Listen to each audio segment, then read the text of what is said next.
Oke guys, welcome back to my YouTube channel. Jadi kali ini gua bakal ngebuat sebuah konten tutorial tentang pembuatan ERD atau Entity Relation Diagram. Jadi untuk membuat ERD ini kita memerlukan aplikasi MySQL Workbench. Oke, langsung saja. Di sini telah ada studi kasus. Langsung gue bacain aja. Minimarket Dewayanto menjual berbagai macam kebutuhan hidup sehari-hari. Untuk mempermudah pengelolaan datanya, minimarket tersebut membuat sistem basis data. Minimarket tersebut mempunyai beberapa pegawai yang bertugas sebagai kasir. Setiap ada customer yang melakukan transaksi, kasir ini melayaninya. Data penting tentang kasir yang dicatat oleh minimarket adalah nama, alamat, dan nomor telepon. Sedangkan data customer adalah nama dan alamat. Seorang kasir memungkinkan memiliki lebih dari satu nomor telepon. Setiap customer dapat melakukan transaksi lebih dari satu kali. Dan seorang kasir juga dapat melayani transaksi lebih dari satu kali. Seorang customer memungkinkan memiliki satu kartu member untuk mendapatkan diskon dalam bertransaksi. Di dalam transaksi tersebut terdapat penjualan barang, yang mana setiap transaksi memungkinkan terdapat berbagai macam barang dan sebaliknya. Setiap transaksi minimarket tersebut menyimpan tanggal transaksi, nama dan jumlah barang yang dijual, serta total pemasukan. Sedangkan setiap barang memiliki nama merek, jenis, harga, dan stok yang tersedia. Untuk menyediakan stok barang di minimarket, barang diperoleh dari supplier. Supplier ini bisa menjual banyak barang di minimarket tersebut, namun barang yang diperoleh dari supplier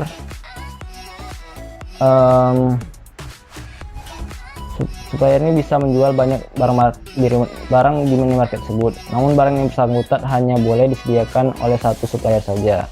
Dan data supplier yang dimasukkan adalah nama, alamat, dan nomor telepon. Untuk mempermudah komunikasi dalam penyediaan, maka supplier memungkinkan memiliki lebih dari satu nomor telepon.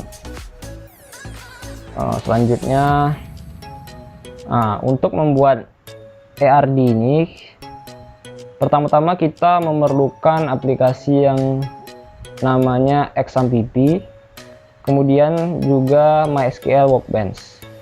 Selanjutnya adalah untuk membuka aplikasi yang telah disiapkan tadi.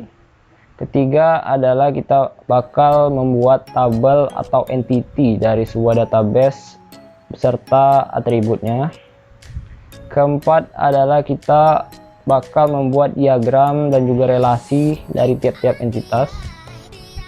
Dan terakhir adalah kita bakal menghubungkan ERD yang kita buat ke XAMPP atau MySQL. Dan ini adalah hasil yang akan kita peroleh jika kita membuat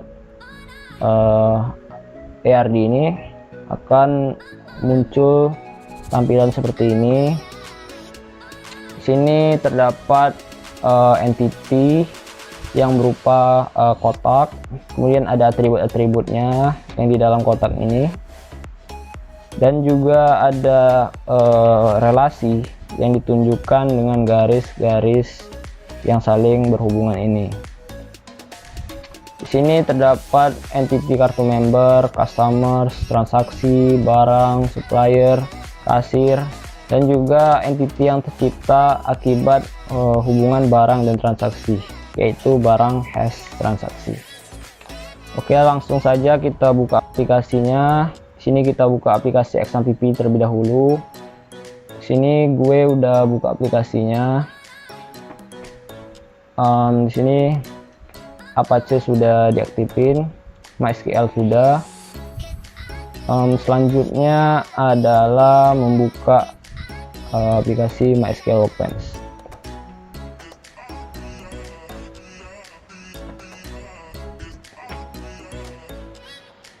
Kita tunggu sebentar. Nah, di sini muncul interface awalan dari MySQL Workbench ini. Jadi kita langsung klik aja file, kemudian new model. Sebenarnya bisa langsung klik Ctrl N, tapi lebih simple kita klik saja di sini. Nah, di sini muncul tampilan dari aplikasi MySQL Workbench untuk membuat database dan juga ERD. Jadi di sini kita pertama-tama kita klik dulu MyDB.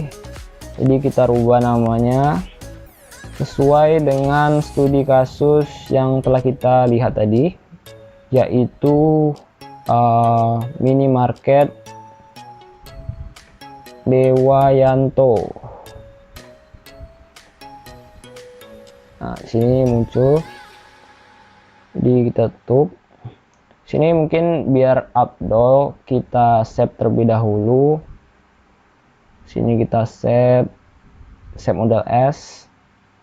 Sini kita mungkin tadi udah ada yang kita buat, tapi kita ganti aja Dewayanto 1 ya, Dewayanto 1 ya. Kita save. Nah, nantinya kita bisa mengakses kembali database tersebut di file yang telah kita simpan pada folder tersebut jika sewaktu-waktu kita membutuhkan databasenya. Kemudian di sini langkah selanjutnya adalah untuk membuat entity dari sebuah database yang akan kita buat. Sini kita add table. Sini mungkin yang pertama kita bakal membuat tabel kasir. Jadi di sini kita klik column name, akan muncul ID kasir. Di sini data type-nya integer. Jadi di sini banyak tipe datanya. Untuk integer merupakan tipe data yang berfungsi untuk menunjukkan tipe data angka. Kemudian varchar adalah sebuah tipe data string. Kemudian desimal sama seperti integer tapi memiliki koma. Kemudian datetime untuk tipe data yang menunjukkan tanggal. Kemudian ada blob, di sini ada binary, blob dan lain-lain.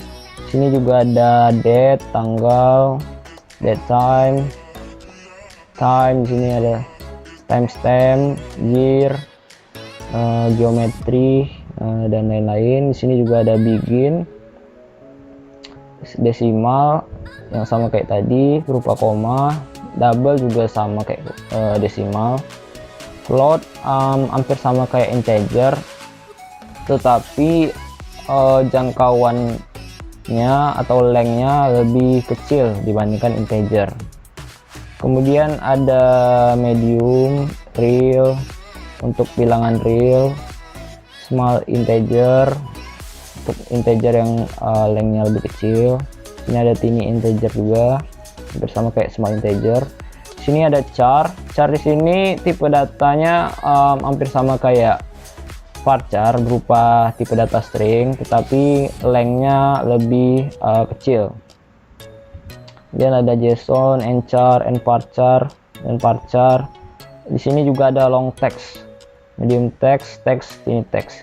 Yang membedakan long text dengan yang di atasnya ini, long text atau teks di sini jangkauannya lebih luas atau lengthnya lebih luas. Kemudian di sini ada bit, kemudian ada data boolean, tipe data boolean. Tipe data boolean di sini berfungsi untuk menunjukkan benar atau salah atau true or false. Kemudian ada enum. Di sini kita bisa membuat tipe data berupa pilihan, yang mana kita harus memilih salah satu. Di sini juga ada set. Tipe data set hampir sama kayak enum, tetapi pada tipe data set kita bisa memilih lebih dari satu pilihan. Oke, cukup itu saja tentang data type. Kemudian di sini juga ada primary key. Jadi primary key berfungsi untuk membedakan data yang satu dengan yang lainnya. Kemudian not null. Jadi not null ini berfungsi agar sebuah data tidak boleh kosong atau null. Kemudian ada Unix index. Unix index ini hampir sama kayak primary key. Yang membedakannya hanyalah pada Unix index kita boleh mengisi null dengan syarat di sini kita harus tidak boleh mencentang not null. Kemudian ada binary. Binary di sini berfungsi untuk membedakan huruf kapital dan juga huruf kecil pada tipe data string. Kemudian di sini ada unsigned data type. Jadi unsigned ini berfungsi agar sebuah data tidak mempunyai angka negatif. Kemudian di sini ada zero fill. Jadi zero fill ini berfungsi agar ketika kita membuat sebuah angka, maka akan secara otomatis bertambah 0 di belakangnya. Kemudian auto incremental. Jadi auto incremental ini berfungsi untuk membuat data yang unik secara otomatis. Kemudian di sini ada generate column. Jadi generate column ini berfungsi untuk membuat kolom baru secara otomatis. Jadi itu saja penjelasannya. Di sini juga ada default sebenarnya. Jadi default ini versi awalnya. Kemudian di sini mungkin kita cukup 20 saja lengthnya. Ini kita masukin nama dari penjaga kasirnya, nama kasir. Ini parchar. Kemudian alamat. Ini kita buat alamat. Mungkin biar enak kita pakai long text saja. Not null. Sini juga ada nomor telepon. Di sini karena angka, berupa angka pastinya kita pakai integer. Sini kita not null. Kemudian agar tidak sama kita buat unique. Untuk kasir sudah selesai, kita buat tabel yang baru yaitu customers. Jadi sini kita klik kolom 2 kali, bakal muncul kayak gini. Sama kayak tadi, kita samain 20. Ini udah cocok semuanya. Kemudian nama dari customers sini udah cocok, kita ganti aja not null. Kemudian alamat sini kita ganti tipe datanya jadi long text.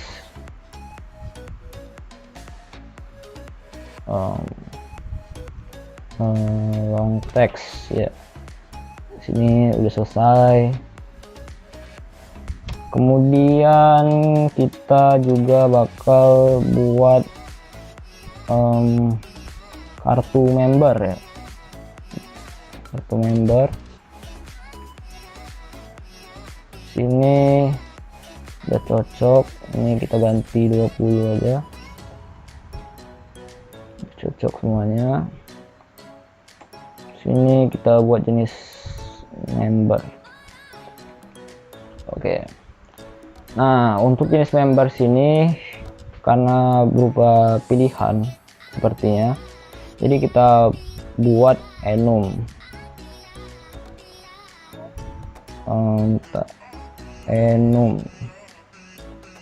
Enum. Jadi di sini kita buat dulu pilihannya, mungkin berupa angka aja biar simple. 1,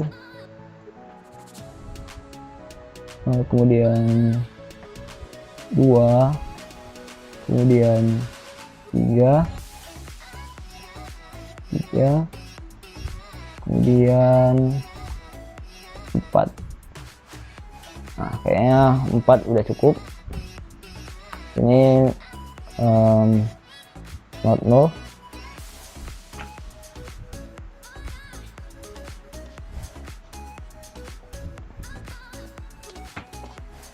Selanjutnya adalah mungkin tabel barang ya, barang. Sini kita biasa 20. Ini udah cocok, udah pas. Sini kita buat nama barang, jadi kita tipe varchar aja, not null. Sini kita buat lagi jenis barang.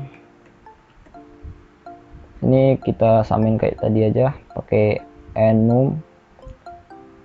Jadi biar ada pilihannya dan juga ada ketetapannya. Di sini kita buat 1, 2, 3,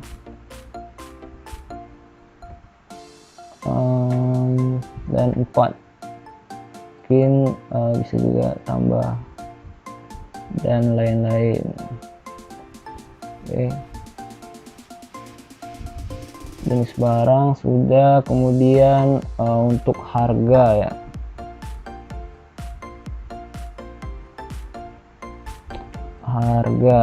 sini untuk harga, sebenarnya untuk harga ada 2 jenis tipe data yang digunain, bisa integer ataupun juga desimal. Untuk desimal sendiri menggunakan 19,2, tetapi menurut gue kalau pakai tipe data desimal untuk di Indonesia kayaknya kurang relevan, karena di Indonesia penulisan uang tidak menggunakan koma atau tidak menggunakan 0 di belakang koma. Jadi menurut gua cukup pakai integer aja. Ini kita ganti integer, kemudian not null, kemudian stok. Sini ada juga stok.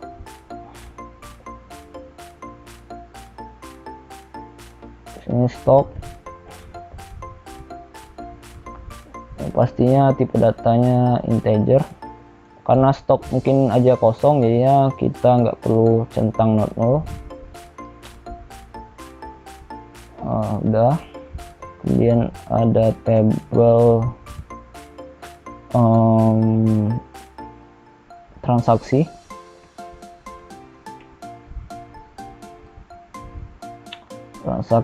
Kemudian di transaksi udah cocok.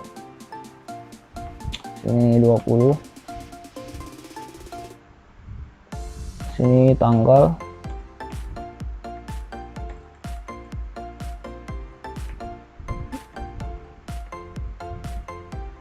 sini kita rubah dulu tipe data untuk khusus tanggal. Sini kita not null. Sini kita buat nama barang, maksudnya jumlah barang.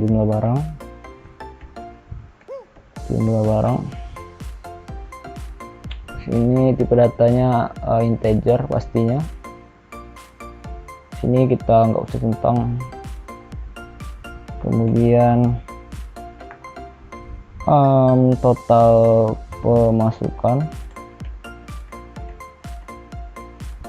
Sini kita buat tipe data integer, samain aja kayak harga tadi, integer. Sini kita nggak mesti masukin karena siapa tahu tidak ada pemasukan. Selanjutnya adalah tabel supplier.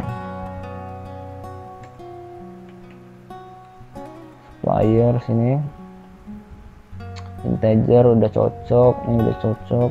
Kemudian sini ada nama dari supplier. Ini udah pas, ini not null. Kemudian alamat sini kita rubah jadi long text biar enak, long text. Kemudian di sini juga ada nomor telepon.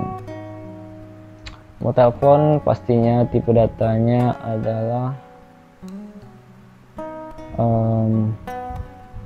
integer. Sini not null, sini not null juga, unique boleh sama, mungkin hapus saja. Udah selesai semuanya. Selanjutnya adalah untuk membuat diagramnya. Jadi kita klik aja 2 kali di sini.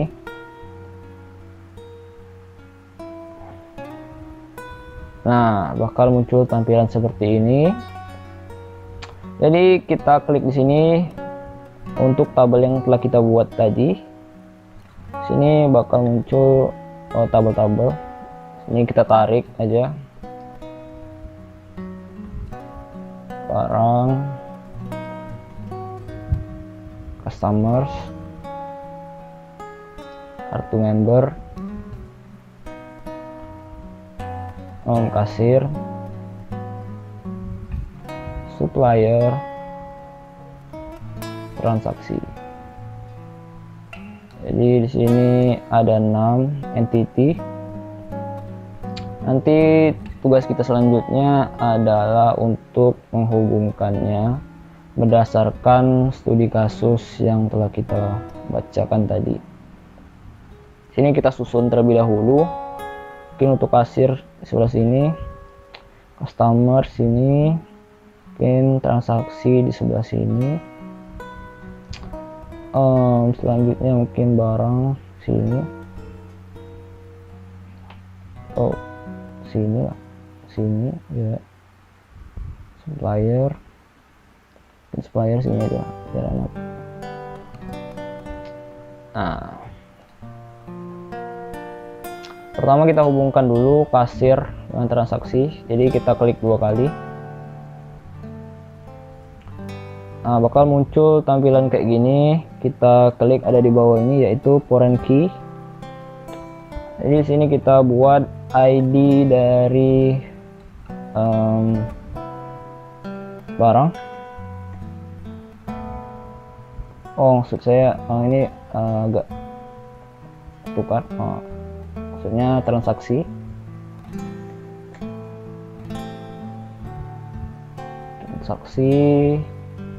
Reference table transaksi. Sini ID kasir, kemudian transaksi. Jadi di sini terbentuk sebuah garis yang mana menunjukkan hubungan one to many, karena kasir berdasarkan studi kasus bisa melakukan transaksi lebih dari 1 kali. Kemudian di sini ada customers, jadi kita hubungkan juga dengan transaksi. Sini foreign key sudah diklik. Di sini kita buat ID transaksi lagi.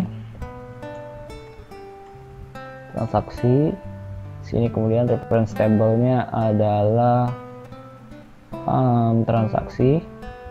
Kemudian kita centang kolomnya ID customers, dan di sini kita pilih ID transaksi.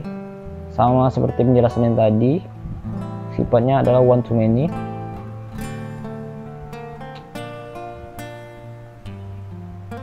Kemudian mungkin ini kita tukar aja sini biar enak lihatnya. Nah, selanjutnya kartu member dengan customer. Berdasarkan studi kasus, customer hanya boleh memiliki 1 kartu member. Ini kita klik foreign key, kita buat ID customers. Ini customers, ID kartu member, ID customers. Jadi ini sudah selesai. Nah, di sini karena sifatnya adalah one to many, padahal berdasarkan studi kasus kita hanya memerlukan relasi one to one. Jadi kita klik aja di garisnya. Nah, kita rubah foreign key-nya. Kemudian di sini ada cardinality, kita rubah jadi one to one. Sehingga secara otomatis dia langsung menjadi one to one. Nah, jadi kayak gini. Kemudian suppliers, sini kita hubungkan dengan barang, karena supplier bisa mengirim barang lebih dari satu. Jadi kita di sini buat hubungannya one to many. Ini kita buat foreign key. Dan di sini kita buat ID barang, reference table jadinya barang, ID supplier, ID barang ya. Oke, sudah jadi.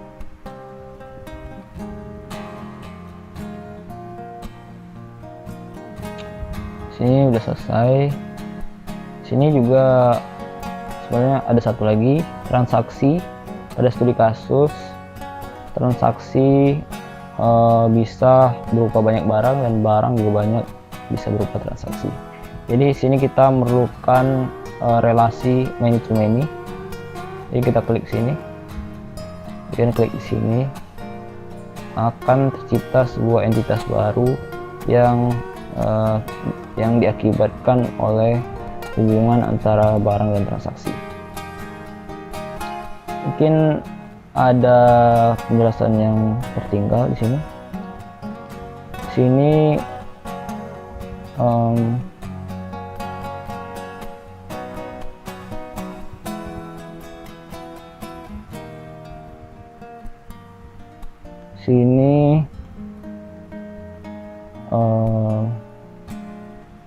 mungkin ada sedikit penjelasan yang saya perlu jelasin. Di sini kita terdapat foreign key option. Di sini terdapat ada 4. Di restrict ini berfungsi agar ketika kita menghapus atau merubah sebuah data pada tabel A, maka tabel yang selanjutnya juga harus dirubah. Karena jika tidak, kita bakal mendapatkan error. Kemudian untuk cascade, jadi untuk cascade ini ketika kita merubah data pada tabel A, maka tabel B yang berhubungan akan juga ikut berubah. Kemudian untuk set null, jadi ketika kita merubah atau menambahkan atau menghapus data pada tabel A, maka pada tabel B datanya akan null, dan dengan syarat pada atribut data type harus not null ya. Kemudian di sini no action seperti biasa, tidak ada pengaruh apapun. Sini kita rubah aja restrict biar lebih lebih kokoh datanya. Sini juga mungkin bisa kita restrict juga.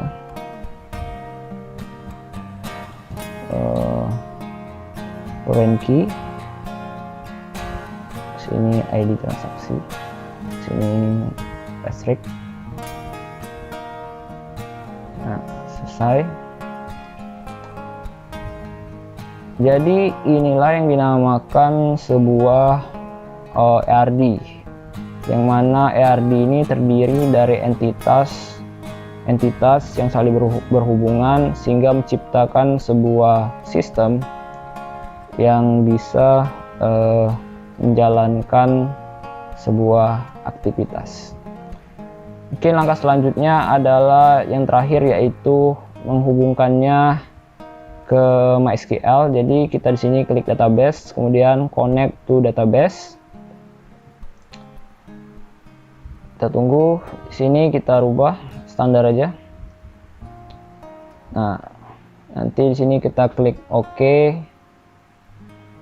Kita tunggu agar terhubung dengan XAMPP.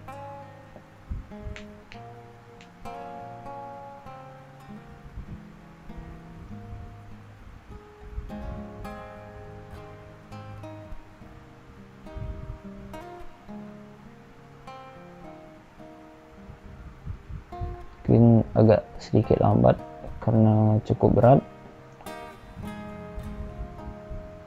Kita tunggu sejenak. Nah, telah muncul tampilan seperti ini yang menunjukkan bahwasanya ERD kita telah terhubung dengan XAMPP. Jadi sekian